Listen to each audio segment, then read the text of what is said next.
कर देंगे और फिर उस मंच से अरविंद केजरीवाल हों, प्रशांत भूषण हों, योगेंद्र यादव हों, न जाने कितने नाम, किरण बेदी हों, शाजिया इल्मी हों, बहुत लंबी फहरिस्त है, तमाम नाम आप गिन लीजिए। एक से बढ़कर एक करप्शन के आरोप कांग्रेस की सरकारों पे लगाए, एक एक मंत्री का नाम लेकर करप्शन के आरोप लगाए। इतनी गंभीरता लगी कि लोगों को लगा कि यही लोग हैं जो भ्रष्टाचार को खत्म करेंगे, लोगों का जीवन आसान करेंगे, पेट्रोल डीजल सस्ता करवा देंगे, महंगाई खत्म हो जाएगी, शिक्षा की फीस कम हो जाएगी और फिर लोगों की बेहतरी के लिए ये लोग काम करेंगे। एक वक्त आया जब इस आंदोलन में दो फाड़ हुए।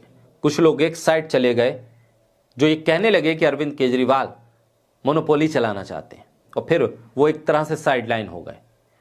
दूसरी तरफ अरविंद केजरीवाल ने एक राजनीतिक पार्टी को गठित किया और फिर दिल्ली की सत्ता पर 3 बार काबिज हो गए। सत्ता चली गई फिर तो विपक्ष पे आ गए।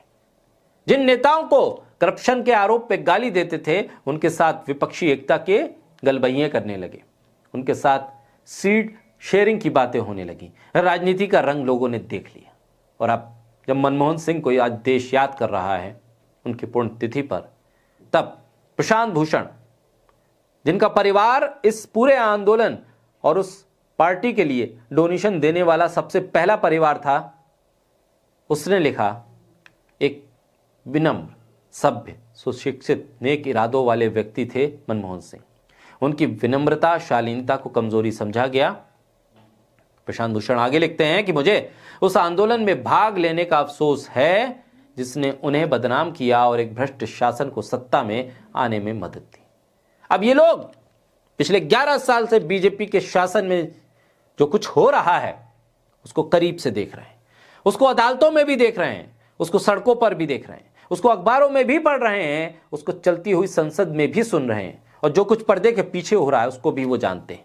तभी वो लिख रहे हैं कि उस सरकार को बदनाम करके हमें ये सरकार मिली है जिस पर भ्रष्टाचार के तमाम आरोप हैं, लेकिन कोई कुछ कर नहीं सकता, कोई आवाज उठा नहीं सकता। और इसके लिए प्रशांत भूषण माफी मांग रहे हैं, माफी मांगने और बता रहे हैं किस ईमानदारी के साथ कि वो मनमोहन सिंह के उस शासन में किस तरह से उन्हें बदनाम करने के लिए साजिश करने वालों के साथ खड़े थे, उस आंदोलन के साथ खड़े थे जो आंदोलन नहीं एक फरेब था। उस फरेब के साथ वो खड़े थे और उस फरेब के साथ खड़े होने वालों लोगों की फहरिस्त पे न जाने कितने नाम थे, जिनको ये लगा था कि बस दुनिया बदल गई है, भारत बदल जाएगा, और मनमोहन सिंह को बदनाम करते करते वो इस हद तक गुजर